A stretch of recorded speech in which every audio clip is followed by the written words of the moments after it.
Hey everybody, Hans Herky here. Welcome back to my channel. Today I'm joined by a very special guest, an actor by the name of Patrick Tatten. He's a friend of Mark Delisle that was just on the show. Patrick, thanks for coming up, buddy. How are you? Thank you for having me. I'm great. Cool. Great to be here. Thank you for joining us. I appreciate it. So, can you tell me a little bit about your acting background? How you got started in this crazy industry of ours? Gosh, well, so taking it back to high school and college, I had the privilege of going to private schools for a long time, and I played the violin when I was a little kid. And I maintained that pretty much through my high school and college experience. So I loved the violin. It just wasn't really my passion, but I did it just to have the skill. You know, it was a way to express myself. I really enjoyed it. And then I think I did maybe just 5 minutes worth of acting maybe in my whole elementary school, high school, and college. But every time I did, I just sort of remembered, man, that was a lot of fun. Mm-hmm. Just making believe is just so fun.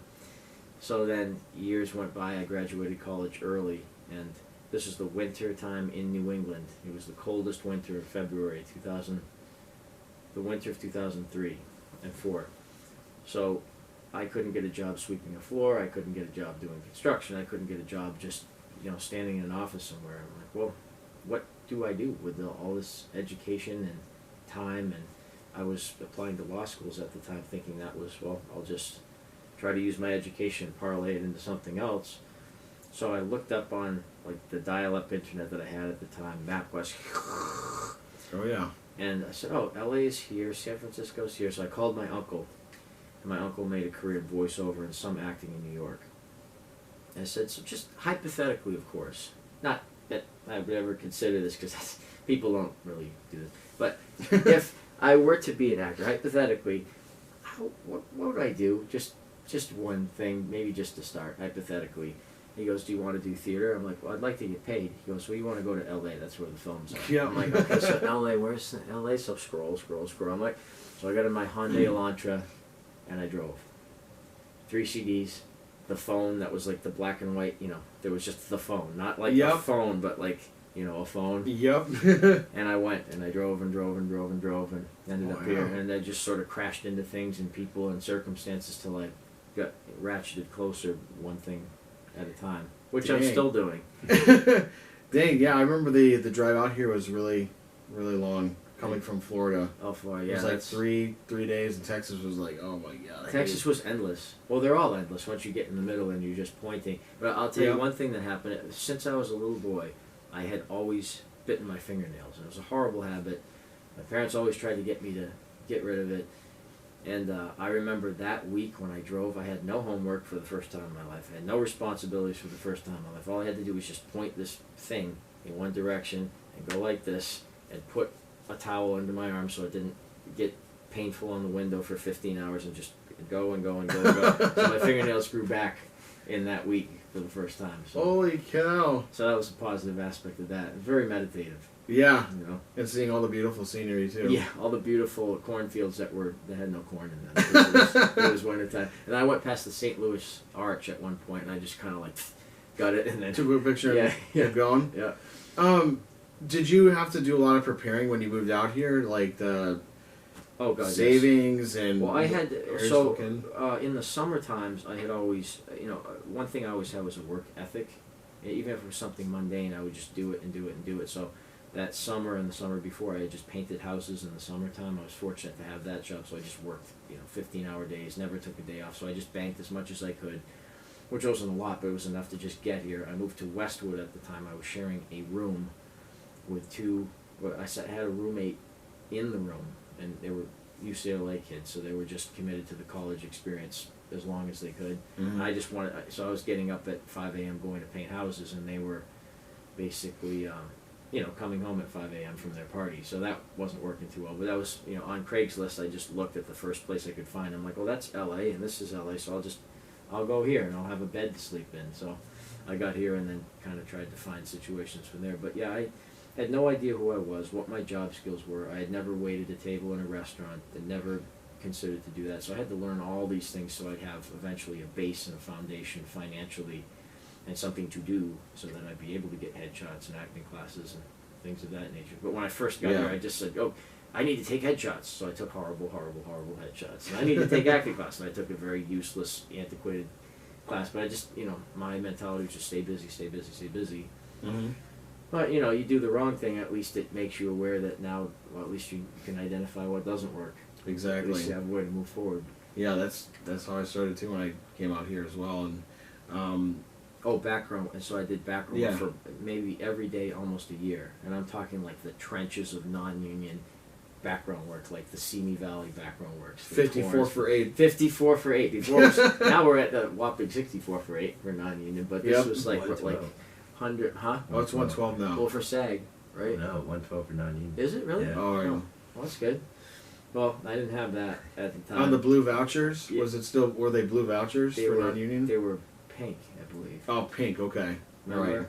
This Yeah. is 2000. I'm dating myself, but who cares? Yeah, 2004. So I think they were still pink. I still have them in a box somewhere. But I did, all these shows, and so I remember one I did. It was the Good German, where I finally got my SAG vouchers. But I mean, I couldn't buy a voucher. They kept going to girls. I remember one experience where I was like, "Hey, anything you guys need me to do today, I'm more than willing." He's like, "Yeah, there's no vouchers." And then the girl came up and was like, "Hi," and I saw him sign her in on a union one. Oh man. I was like, "You just told." I mean, I was a little more aggressive back then, which is probably for better or for worse. But I remember on the Good German, we're just sitting there in like wool. It's 1940s, Mm-hmm. just after World War II, so everybody's in just wool, leather, cotton, suits, vests, layers, hats, and it's the middle of Warner Brothers in the summer, and it's just blazing. And one lady passed out. She just like dropped right to the ground. And so people, you could see like beads of sweat. And so George Clooney comes out, and they're about to do a scene. He goes, "Hey, everybody!" And he goes, "Hey, George." He goes, "Isn't this a great day to be wearing leather and wool and cotton?" And everybody's like, "Yeah." And he's just like had that. You could see why he's so successful. He just knows how to talk to people, make people feel at ease. Even many hundreds of people who are miserable, he just has that galvanizing effect. Yeah. So I'm sure he had that as a younger man when he was coming up, doing much the same thing. Yep. And I know there was just a movie trailer released with one of his older movies. It was like a horror movie that was done in the woods. Did you see that? No. It's really weird. It looks like an 80s. No, I mean it's way before that. It's like an 80s horror film that just got remastered and they finally finished shooting it. And to see all of these actors now back in these roles is it's trippy. It's I'll have to show it to you guys. It's really, really weird seeing. Isn't it fun? Because it's like it's the same human being, but yet it's not. They're the same body, but the person inside has grown and matured so much. Yeah. It's like it's the same vessel, but very different being inside. Yeah. There was a woman I went to once. She must have been in her 90s, and she still taught vocal lessons and piano lessons. And she's more like, she just had so much knowledge, and she ended up showing me a headshot or a screen capture of Clark Gable before Gone with the Wind, before his iconic roles, and he was just this. He was still a good-looking man, but he had a childish quality to him. Mm-hmm. And then I think he had sort of separated from the business and come back, and he just stepped into his manhood and his knowledge of self, and that's what made him so captivating. So that's part of our hero's journey right now, knowing yourself. Exactly. Yeah. Going back to when you first got here, what was your first audition like? How did you get it? Did you have a agent or manager, or was it something you got on your own? No, I didn't have anything, and so I was doing background work, and I just crashed around into people. I remember I did background work on this movie, Kicking and Screaming, with Will Ferrell and Robert Duvall, if you can remember that. Mm-hmm. And Mike Ditka, which is great. He had a cameo on that too. So at the end, there's like a scene where it just takes place. It's with a soccer game, so everybody's like hugging, and the team wins at the end, as they are prone to do if the movie's about them. So we're crashing around and talking to people and hugging. And it's just a bunch of people celebrating. And one of the extras in that scene had been a principal at other parts, or he was a principal in the film because he had a speaking role. So he's kind of an older Italian gentleman, and I get to talking to him, and in the movie he's talking like, "Oh, Papa the Bopi," and this and that, and "Papa, I like this very much," but he's actually just a guy from Massachusetts, like myself. So we ended up talking like, "Oh, that's cool," and so his name is Joe, and he talked very much like myself, and he kind of took a liking to me, and so he's like, "Hey, good-looking kid, you got a good attitude, why don't you call up my commercial agent?" So I called his commercial agent, and we had a meeting, and their commercial agent was, a mid-level agency, and they were actually pretty well known in the voiceover world. So they got me some, I think, maybe one of the first ones was a Best Buy commercial, and then since I played the violin, he got me in for a, it was Diet Coke or Coke Zero or Coke, some sort of Coca-Cola product at the time, where they wanted you to play Devil Went Down to Georgia on the violin, which I did. So I got a call back for that, which a callback for a national commercial. I was like, this is almost like a booking. Just, you know, have the money. Yeah, this is great. And then it ended up going to some famous Israeli violinist who already had a big fan base. Okay. At the time, but that, you know, so that was like my little foray into that, and then things progressed. I finally found a better place to live. I lived in Torrance for a while with a friend, then I moved to Studio City. I lived there for a long time, and then I finally got into acting class, and I was able to, you know, I worked in a bar. I got an agent from that. I started getting some auditions from that, and I eventually got the Soloist. That was about 3 years in. Yeah, I want to hear all about that. Tell me about that. Oh, That's Soloist. awesome, Okay, so I'm in that. So my life at that point was like work. I think I worked in a hotel at this point, so I would get up 6 a.m. I would start work. I would work till about 7 p.m. I would go to acting class, and then I would go home and sleep. And I would do that. I didn't have days off. My days off, I had class. No girlfriend, no social life. And there was a point where I actually did a History Channel spot where I went to Simi Valley, shot the shoot from 6 a.m. to 7 p.m., went to acting class from 7 p.m. to 10:30 p.m., went to work from 11 p.m. to 4 a.m., and then went home. And that was my life. So eventually I ended up meeting this girl. She was a little bit older, and she's like, dude, what do you do? Like, I was in class, and my manager was just sending me on non-union, unpaid stuff, and I was just too afraid. I just was like, well, I can't just not tell him I don't want to do this, because then I'll have nothing. She's like, dude, like, I can't swear it's YouTube, but just like forget it. You know, forget him. You know, like this. What are you gonna lose? Like the unpaid thing that you don't even have. So, like, I remember my voice was shaking at the time when I called him. I'm like, I don't want to go on. You know, when your voice shakes, and you have emotion. I'm like, you know, 24 at the time, whatever it was, and I'm like, it has to be paid, and it has to be this. And he was like, well, you don't have this, you don't have credit. I'm like, I don't care, I'm just not doing it. So no reel, no credits, no resume, you know, acting class, professional student. 3 days later from that conversation, I had booked the job, not just had the audition. He called me the next day, and he kind of had some contempt in his voice. He's like, all right, well, I got you this audition. It says you have to play the violin. I mean, that's on your resume. It says you can play it. And, you know, it's going to be at Warner Bros., so you just have to put... So she and I went over it and over it and over it. And I think something about the fact that she had been an actress, and she was older a little bit, and she had, you know, she gave me the confidence in myself that I had never had, to just be like, you know, forget what they think. You go in and you do what they want you. You're right for this. So I learned the lines. I practiced this piece that had a very deep emotional connection to me because I had played it at my grandfather's funeral. And, you know, I was really close to my grandfather. I had a deep emotional connection. So I went in there, and I remember thinking to myself, Papa, I know you're going to help me with this one. And I stepped in that office, and I just said, you know, what do I have to lose? And I did it for Kathy Driscoll-Mahler and Francine Meisler were the casting directors at the time. So Francine Meisler was the casting director, and Kathy Driscoll was the associate.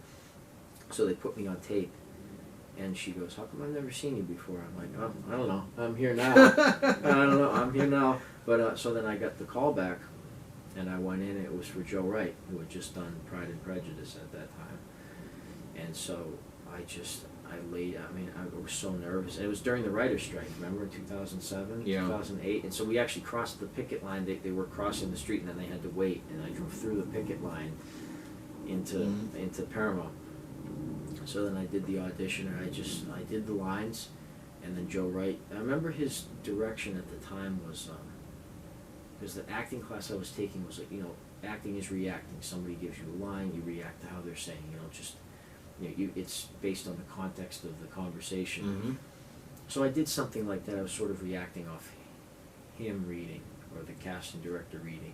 And he goes, okay, well, there are two philosophies on acting. One is it should be just natural and organic, and you're reacting to something. He goes, but I'm more of the philosophy that you're making a distinct choice, and then you're going to say it this way. So have that way. I'm like, okay, do it. That's what I do. So I did that.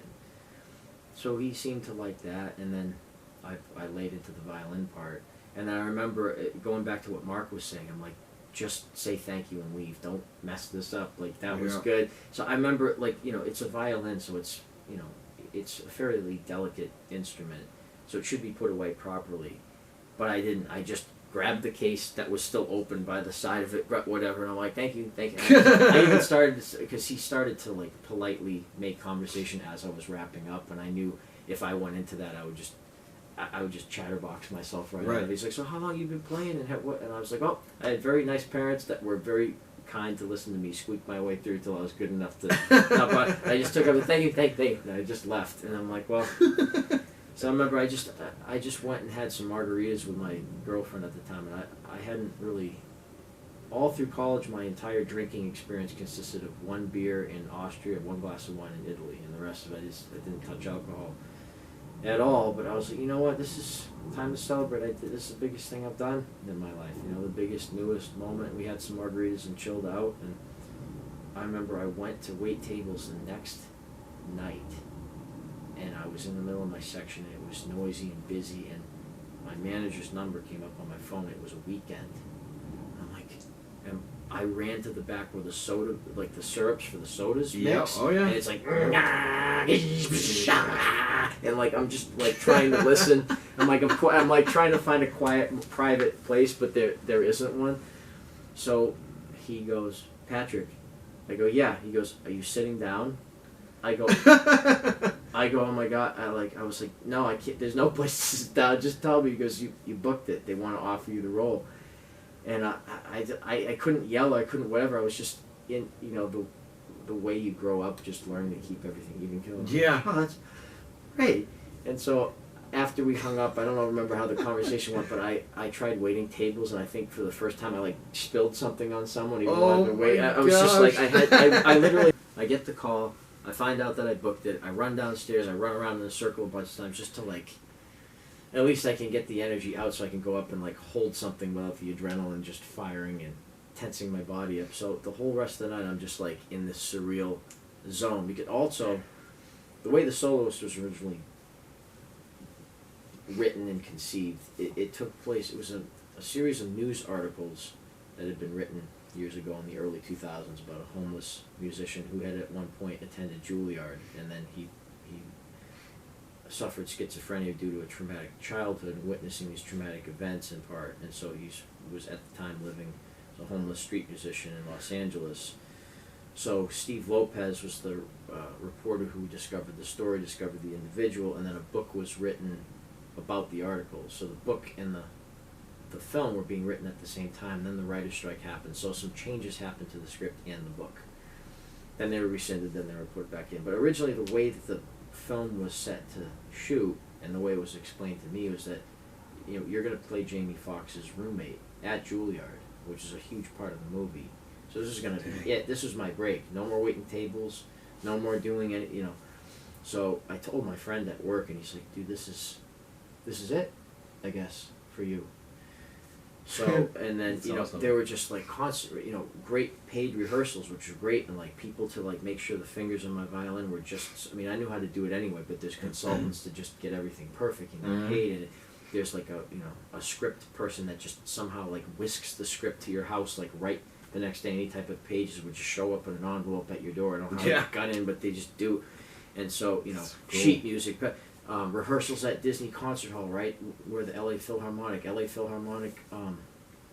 consultants to help you, and then not to mention table reads with Joe Wright and Jamie Foxx and Robert Downey Jr. and these people, and Catherine Keener, and people that you've just seen growing up, and then they just walk in and they're your colleagues now, and it's just surreal because you just grew up.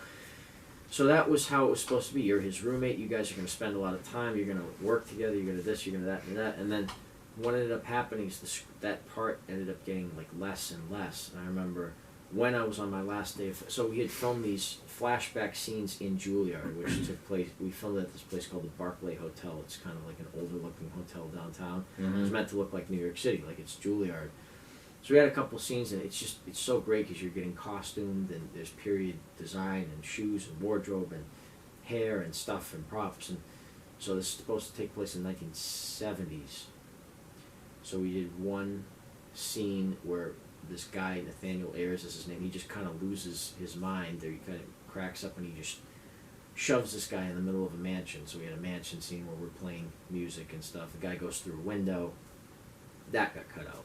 The guy that played my dad, Tom Amandas is his name. He's a great actor from Chicago. And what's ironic is that Tom and I did background on a movie called Dirty Deeds when I first got to LA. That was one of the ones that was like... Shoot, I worked on that movie too. Did you really? I did. Remember how hot it was? And that poor guy that was in the mascot uniform, the big, heavy, sweaty guy, he was just in that, like a little oven all day. Yeah, he had a great attitude too. I don't know what his name was. So anyway, Tom was the principal that, like, he's giving a speech, and then Lacey Chabert and Milo, they jump off the stage and there's like an explosion or something. It's one of the gags. Mm-hmm. So he played the principal. So then he walked into the table read one day. I'm like, oh, and he was playing my dad in this film. I go, oh, you were on Dirty Deeds. I was on Dirty Deeds as background. So it was like, wow, I'm really doing it. I went from background to a principal, and there's the guy, and here I am. Yep. With them, you know. And that's so cool. You know, it taught me a lot about the business, because then he got cut out completely. Even though, because I remember reading the script and I looked at his role. I'm like, oh man, one day I'm gonna have all these lines. I'm gonna get shoved through a window and do my own stunts. And I'm gonna this and I'm gonna that. And man, like, I'm grateful for what I have, and I really am looking forward to what this is. So then his bigger role got cut, and then a couple other people who had small roles like myself got cut.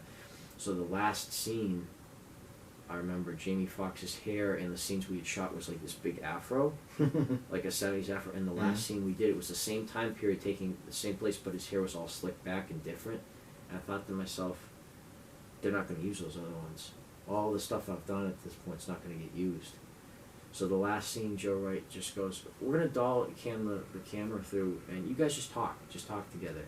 So it was me, Jamie Foxx is here, and this girl Suzanne is next to me. So I just laid my head back, I made sure I was facing camera, and I just like talked like this, and I just said as much as I could in that 15 seconds. And it was improvisation? It was improvisation. Okay. I just talked and talked and talked and talked, and Jamie kind of just went, yeah, no, I know.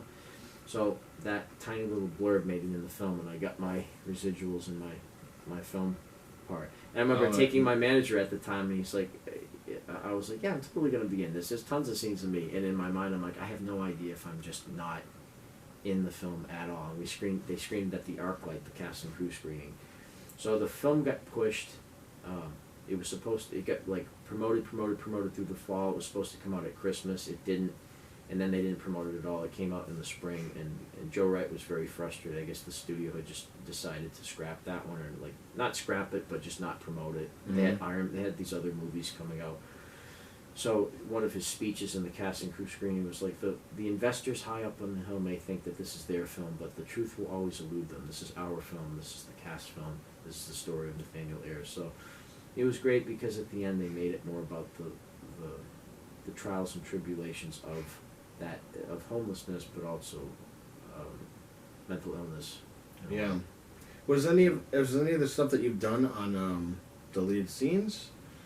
No. And in fact, there were some great scenes where there was another scene where it was supposed to take place in the Juilliard cafeteria, so it was like tons of extras. And again, I was like, wow, I was just doing this like a few years ago. Now I'm like here delivering the lines, and then a really good friend of mine, colleague, he was actually one of the extras I had been in acting class with also, and then I didn't know he was going to be there, and he came by, and then I'm there, and it's just like, wow, like you're here, and it's like you're right there. But when you're an extra, the camera's there, and you're like supposed to not be in it. And now when you're on the other side of it, it's like, wow, I like really made the switch on the dial from AM to FM. You know, here I am.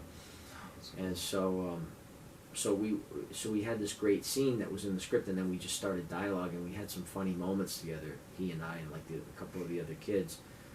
But in the deleted scenes, no, that wasn't in there. There was another deleted scene, the scene from the mansion, but I'm not talking in that one. I'm just sort of playing music, or like looking like I'm playing music. So I emailed Paramount a couple of years later. I'm like, hey, is there any way I could get that footage? Like, I know it's probably in a box somewhere. And they're like, so they looked into it for me. They're like, no, it's not, because it's property of Paramount, it's property of DreamWorks and Paramount, so you can't get that. So unfortunately, the scene that's in there is not exactly the most captivating acting performance that I could deliver. Mm-hmm. But I'm in there and I'm saying it, and it's in final print. So there you that's go. What happened. And then after that experience, did more doors and things open for you? No. Well, so I had a couple good auditions after that. One was for a show called Eli Stone, and so that was interesting too, because Tom Amanda's the actor that had gotten cut out that was supposed to play my dad. He was a lead on that show, or a recurring character.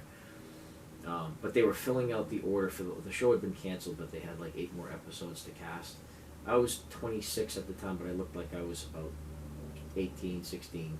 The role that I was auditioning for was supposed to be 18. And the casting, I mean, I did a great job. I was so prepared. I was so not nervous. I really, like, I had every little moment and affectation just, like, was so natural and effortless. Even the point I remember when the guy's supposed to go in and sit down and get interviewed, and I, like, actually stood there and waited for him to direct me to the chair. I mean, I knew he loved that, and it just all played well. It was on tape. But I remember he asked me, so how old are you? And I just said it. Instead of saying, like, oh, how old do I look? Oh, I'm right for the part. Oh, this, that. I just didn't think to. I had such a natural connection. I just naturally said my age. So then at that point he heard 26, and then I was 26. So that was too old. So then after that, I had some auditions, and then my manager and I had a separation of agreement. And so after that, I just figured I'd get an agent. I mean, I'm in the Soloist. I'm right there, and I just, like, mailings, showcases, anything. I mean, I couldn't buy an agent for years.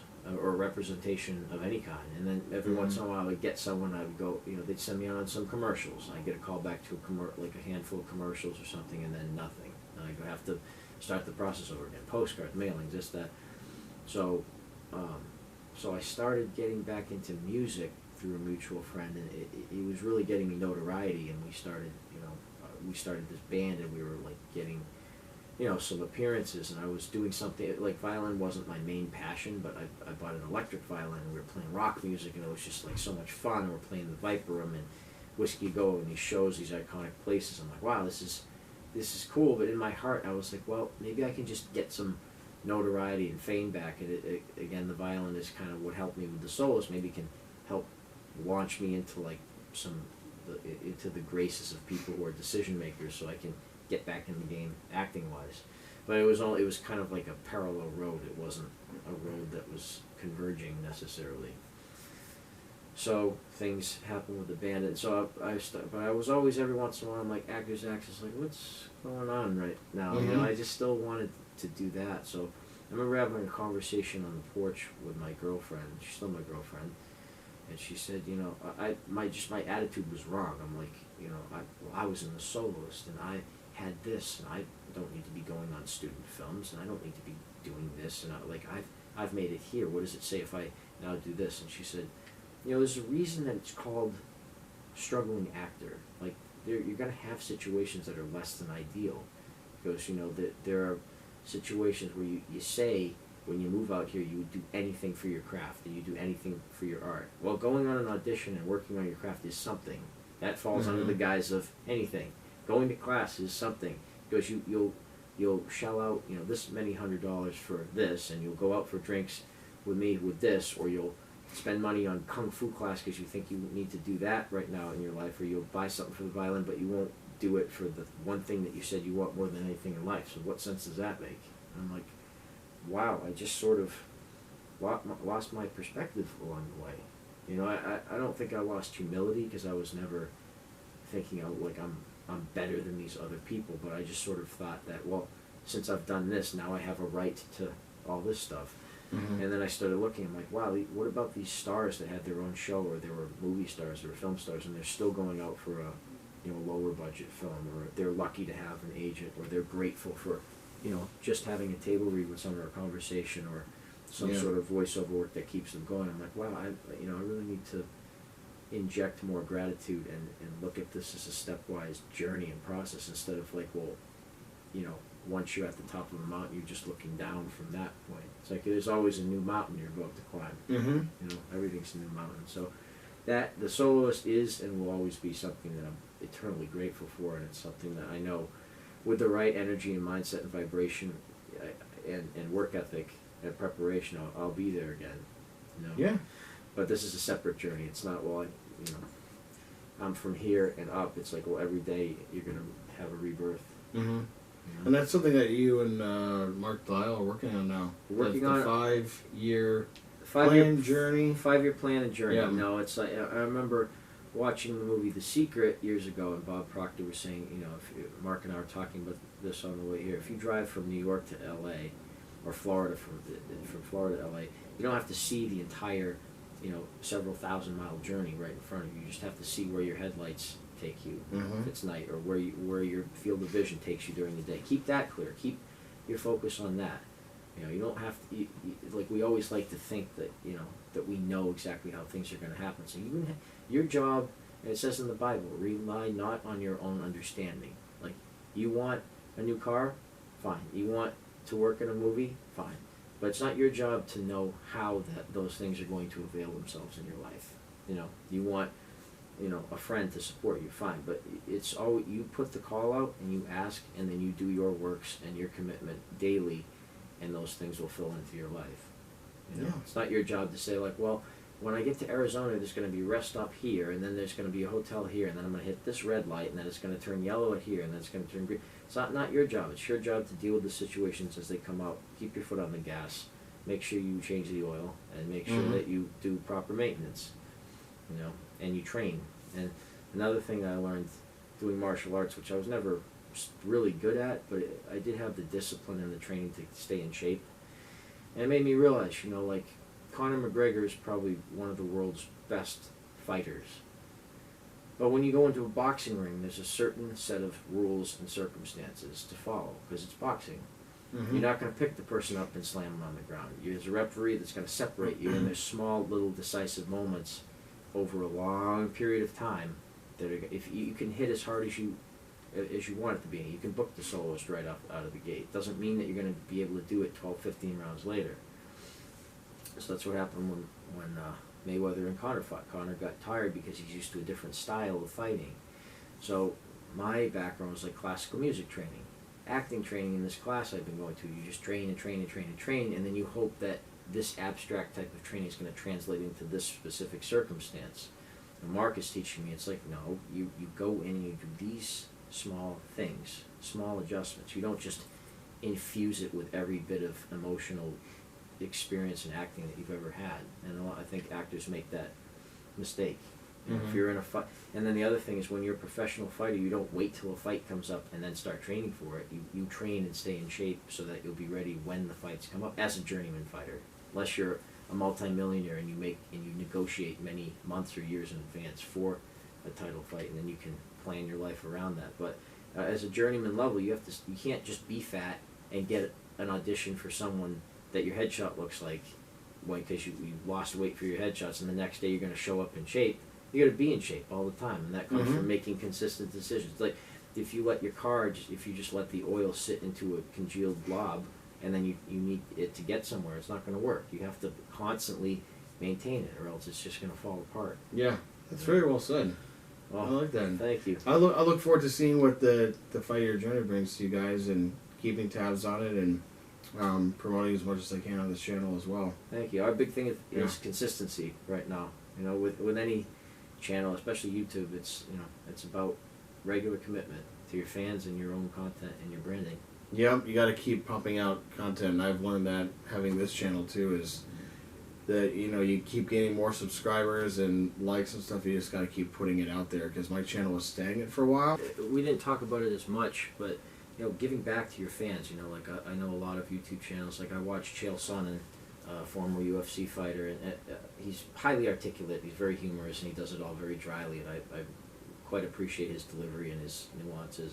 But he's always careful to answer fan questions, emails, and then every once in a while he'll give fans tickets to UFC fight as a way of saying thank you to them for watching. And then my bar back at work, actually, he's younger, but I learn a lot from him, and his life situation has been quite different, and his work ethic and humility and dedication and commitment to growing and not thinking he knows everything is really, it's humbling and it's inspiring. And he actually won Employee of the Month at our job last month, and he took his gift certificate that he got to the restaurant, and he bought the dishwashers in the back ribeye steaks with it.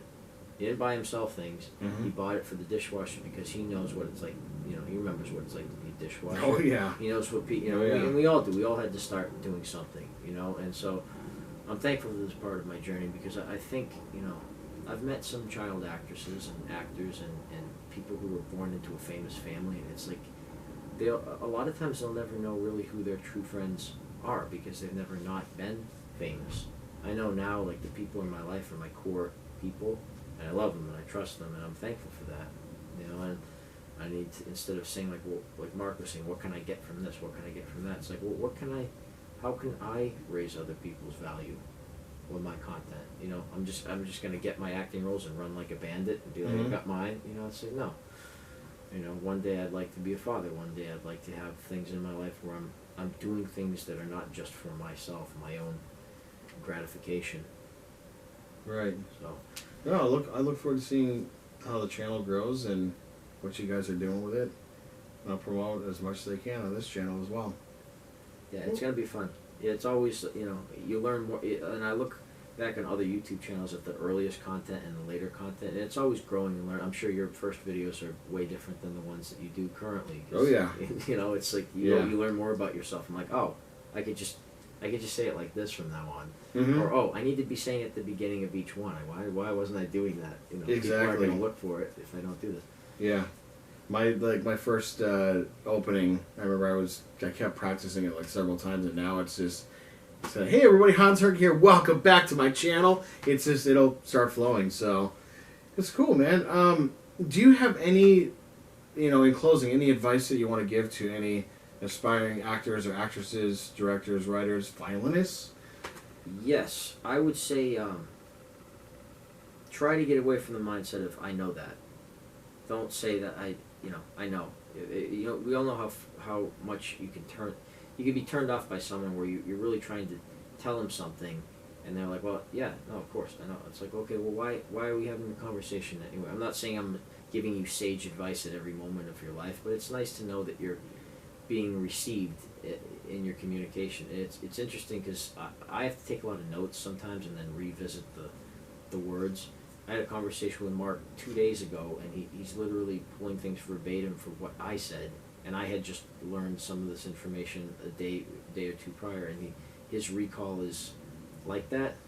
And so other people, you'll say something, and then they'll ask you the same question later on, and so I think being introspective and not being afraid to say, like, what, it's okay, I don't know this, I'm going to learn, I don't have to, and as far as violinists, that's a whole other thing, but it's like, I don't have to be the world's best violinist, it's just something that I'm going to be the best version of the violinist I can be. Like George Foreman, Muhammad Ali, Mike Tyson, they're all great fighters, but their jabs are way different. They all have a very different style, but they were effective with their own style. Like, know your own style, be comfortable with that. If you're Mike Tyson, you don't have to be George Foreman. If you're Conor McGregor, you don't have to be Floyd Mayweather. If you're, great at basketball, you don't have to be great at soccer and golf and hockey. You just do your thing and be the best version of that you can. It's very well said. Just be you. Love it. Be you. Patrick, thank you so much for joining me, man. Thank you for having me. I appreciate it. Yes, sir. Check out his links in the description below. And thank you again for joining us. This is Hans Herc signing out. And Patrick Tatten.